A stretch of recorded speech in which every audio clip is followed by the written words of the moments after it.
ایک کام ہے اس میں امت بنے کی شان پیدا ہو، تم امت میں کام کرنے والے بن جاؤ۔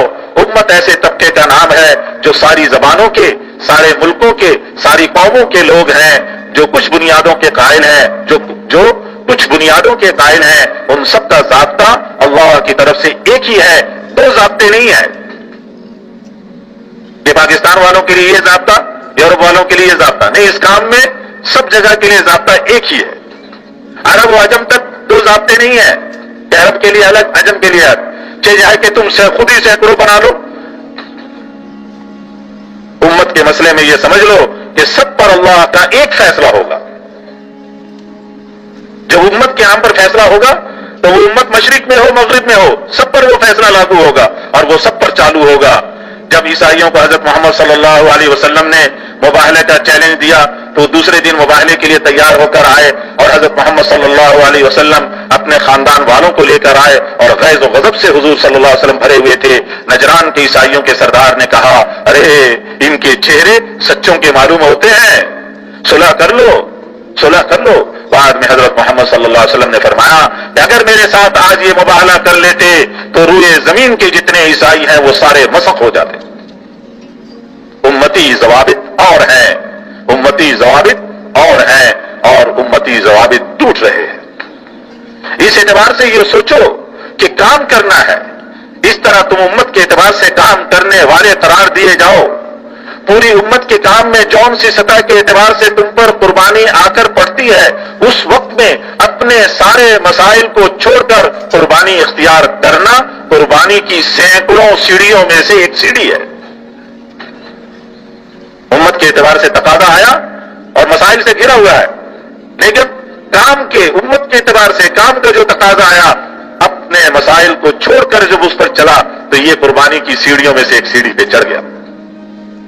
کہ اس امت کے کام کے اعتبار سے عزائم اور نیتوں کے اعتبار سے ساری دنیا میں پہنچ کر کام کرنا، اور جہاں تک وسعت ہو وہاں تک کرنا۔ وسعت جان اور تمہارے کرنے تک ہے، پیسہ وسعت نہیں ہے۔ اس لیے حاجی صاحب ہمارے ناراض ہوتے ہیں، پیسہ کیوں پوچھتے ہو؟ ہمارے پیسہ وسعت نہیں ہے، جان اور کرنا، جان لگا رہا اور کر رہا، یہ وسعت ہے۔ عالم میں کام، اب دائرہ محنت، عالم میں کام، ملک میں کام، علاقے میں کام، شہر میں کام، محلے میں کام، یہ ہمارے کام کا دائرہ ہے۔ اس کو پھر دوبارہ اس کو کہتا ہوں، ترتیب، حضرت ترتیب بتا رہے ہیں کام کرنے والوں کی فکر اور نیت، عزم کی ترتیب۔ آج تو ہم کہتے ہیں نا محلے سے چلو، نہیں، عمل محلے سے، لیکن فکر اور نیت کی جو ترتیب ہے وہ عالم سے۔ عالم میں کام، پھر ملک میں کام، پھر علاقے میں کام، پھر شہر میں کام، پھر محلے میں کام، یہ کام کا دائرہ ہے۔ نیت عزم کے اعتبار سے وسعت وہاں سے شروع ہوگا، قدم یہاں سے اٹھ رہا ہوگا، اپنے محلے سے، اپنی مسجد سے، اپنے گھر سے۔ اگر اس کی ایک صورت یہ نکالو کہ وہاں کچھ لوگ جاویں اور وہاں کچھ اجتماع پیدا نہ ہوگا، نہ جذبات کا نہ ذہنوں کا، یہ ہو سکتا ہے کہ ان میں سے کچھ آ جاویں، لیکن اصل وہ ہوں گے جو ہر جگہ کام کرنے والے ہوں گے، جن کو میں کہہ رہا ہوں کہ سینکڑوں کے اعتبار سے، وہ جو حضرت نے کہا نا سینکڑوں چاہیے، چند سو، وہ ہر جگہ کے اعتبار سے فکر اور سوچ، لیکن اصل وہ ہوں گے۔ کچھ طبقے ایسے ہوں گے جو کہیں کہیں ہوں گے، وہ ساتھ لگنے والے ہیں، وہ ان قربانی والوں کے ساتھ۔ تم باہر نکلے اور ذہن بنانے کا کام کیا، دعوت دی، اپنے آپ کو محتاج سمجھ کر کام کیا، دعوت، تعلیم، ذکر، نماز کے ذریعے اپنا ذہن بنایا، اور رو رو کر یہ دعا مانگی جائے کہ اے اللہ، جن عملوں میں تو نے یہ نفع بتائے ہیں وہ ہمارے ذہن میں بٹھا دے۔ اس کو مانگنا اللہ سے۔ اب اگر تم بیٹھ جاؤ، ایک جگہ سے کام کر کے آئے، آ کر بیٹھ گئے کہ ہم امریکہ افریقہ ہو آئے ہیں، ایسا کام ہوا، اب تو ہم 4 ماہ لگا کر آئے ہیں، اب تم جا کر کام کرو، اب ہماری چھٹی ہو گئی، اب تو کام کر کے آ گئے۔ کچھ آدمی ملک میں پھر رہے ہیں، ان کو شہر میں فرصت نہیں، وہ ملک کے اعتبار سے کر رہے ہیں تو شہر کے اعتبار سے فرصت نہیں، کچھ شہر میں کام کر رہے ہیں، ان کو اپنے محلے کے اعتبار سے فرصت نہیں، کچھ مرکز میں جاتے ہیں تو مسجد کے کام کی چھٹی، کچھ اپنے ماحول میں کر رہے ہیں تو باقیوں کی فرصت نہیں۔ کہ ہم تو اپنا مسئلہ سلجھا رہے ہیں، اللہ تم کو توفیق دے، تم امریکہ کی ایک اور جماعت بنا دو، اسی طرح آنے کے بعد وہ بھی خارج ہو گئے، جلسوں میں آ گئے، نام لکھنے کھڑے ہو گئے، جلسوں میں آ جائیں گے اجتماعات میں، اور میرا نام کوئی نہ پوچھے اس لیے خود ہی نام لکھنے کھڑے ہو گئے۔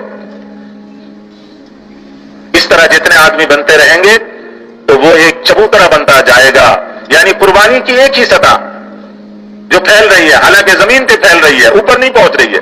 قربانی وہاں پہنچانی تھی جہاں سے فیصلے آئے۔ ملک کے کام میں تو انحطاط ہو گیا، جن کو اصول آتے تھے، دعوت دینی آتی تھی اور ضیافتوں سے بچنا آتا تھا، وہ تو سارے نقل و حرکت کے نقشوں سے نکل گئے، تو کام نہج سے ہٹ گیا۔ جو اصول دے کر ضیافتوں سے بچتے ہوئے، قربانی کرتے ہوئے، جان مال خرچ کرتے ہوئے، جن کو یہ آتا تھا انہوں نے چھٹی کر لی کہ ہم نے تو اتنا کام کر لیا، اب ہمیں کچھ چھٹی مل جائے۔ تو حضرت کیا فرمانا، تو پھر کام نہج سے ہٹ گیا۔ جو چیز اوپر چلنے کے واسطے ہے وہ اوپر نہیں جائے گی تو خرابی پیدا ہو جائے گی۔ ہوائی جہاز کو اوپر اڑانے کے بجائے زمین پر چلا دیا۔ پہلا مسئلہ یہ ہے کہ تم باہر ہو آئے۔ باہر کا کام ایسا نازک ہے کہ نئے آدمیوں کو تم باہر نہیں بھیجتے، جن کو تم نے مختلف نوعیتوں کے اعتبار سے کام سکھایا وہ آدمی باہر گئے۔ ایک آدمی ہے جو قربانی کے کمال تک پہنچ سکتے ہیں، ان کی نوعیت یہ ہوگی پہلی دفعہ یہ گئے، اب واپس آ کر ان کو مقام کا کام کرنا ہے، یعنی واپس آئے تو پھر کام کی چھٹی۔ پہلے باہر گئے، پہلے مقام پر کام کیا، سیکھا سکھلایا گیا ان کو، پھر ان کو باہر بھیجا گیا، وہاں سے آئے پھر مقام پر کام کرنا ہے۔ یہ آدمی ہے جو قربانی کے کمال تک پہنچ سکتے ہیں۔ باہر کام، اندر کام، باہر کام، مقام پہ کام، مسلسل، کبھی باہر کبھی مقام، چھٹی نہیں۔ تو حضرت فرما رہے ہیں یہ آدمی ہے جو قربانی کے کمال تک پہنچ سکتے ہیں، ان کی نوعیت یہ ہوگی پہلی دفعہ یہ گئے، اب واپس آ کر ان کو مقام کا کام کرنا ہے۔ جہاں جہاں تم گئے ہو وہاں سے لوگ آئیں گے۔ ایک وقت طلب کا آیا کرتا ہے اور ایک وقت قربانی کا ہوتا ہے۔ پہلے ہم گئے علاقوں میں کام کیا، اب وہاں سے لوگ آ رہے ہیں، اب جب آ رہے ہیں اپنے مقام پر اب ان کو سکھانے کے لیے اب پھر مجھے قربانی دینی ہوگی۔ جن علاقوں، محلوں، شہروں، ملکوں میں گئے تھے وہاں سے لوگ آنے شروع ہو گئے۔ تو ایک وقت طلب کا تھا اور ایک پھر قربانی۔ طلب کے بعد وہ لوگ تم سے سیکھنے کے لیے خود آئیں گے۔ دوسرا مسئلہ، باہر کے علاقے میں جتنا پھروگے ایک رخ کی زندگی آئے گی۔ کوئی آدمی ملک میں تمہارے ساتھ زندگی گزارتا ہے، وہ تمہارے ساتھ مقام کے دین کا نقشہ نہیں سیکھتا، وہ تم سے معاملات، لین دین، گھر کا، بیوی بچوں کا نقشہ نہیں سیکھتا۔ کسی علاقے میں جماعت کے پھرنے سے پورے علاقے میں پورا دین نہیں آئے گا، دین کی طلب پیدا ہوگی۔ اس جماعت کے پھرنے سے پورا دین نہیں آ جاتا علاقے میں، لیکن علاقے کے لوگوں میں دین کی طلب پیدا ہو جاتی۔ تمہارے علاقے میں دین کی پوری زندگی ہونی چاہیے، یعنی اب ہم واپس آ کر اپنے علاقے میں وہ جو دینی طلب پیدا ہوئی اس کی بنیاد پر ایسی محنت کریں کہ ہمارے پورے علاقے میں دینی زندگی، دین کی پوری زندگی۔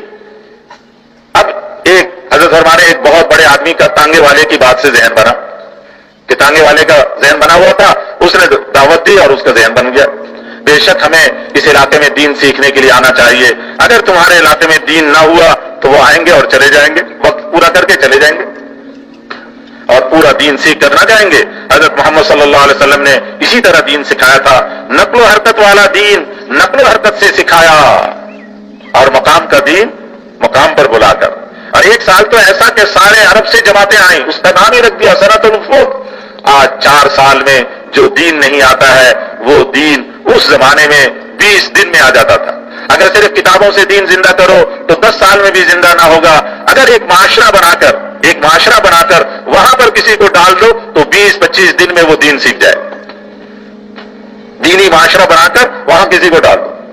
جنہوں نے انہیں سمجھایا تھا کہ دین کے بغیر کامیابی حاصل نہیں ہوتا، ان کی طرف تمام ملکوں میں دین کے لیے ان کو رجوع کرنا پڑے گا۔ ایک طبقہ کام سیکھنے والا ہے وہ بہت کم ملے گا، دین سیکھنے والا طبقہ بہت آ سکتا ہے۔ 24 گھنٹے ہمارے ساتھ رہ کر دین سیکھیں۔ بیرونی نقل و حرکت سے دین کا ایک رخ آتا ہے، نکلنے کے زمانے کا جو دین ہے وہی آتا ہے، تفصیلی معاشرہ بالکل نہیں آتا۔ صرف نکلنے کے زمانے کا دین آئے گا، لیکن تفصیلی معاشرے کا دین تب ہوگا جب ہم اپنا معاشرہ بنا لیں گے، اپنے مقام پہ اپنے محلہ شہر ایسا بن جائے کہ جو اس میں آئے آ کر دین کی ساری چیزیں عملاً دیکھ رہا، سن رہا اور اس پر عمل کر رہا، سیکھ کے جا رہا۔ تو یہ جو ہمارے کام کرنے والا یہ مجمع ہے، یہ اپنے مقام پر بھی ایسے کام کر رہے ہیں کہ ہمارے مقام کا معاشرہ دینی معاشرہ بن گیا۔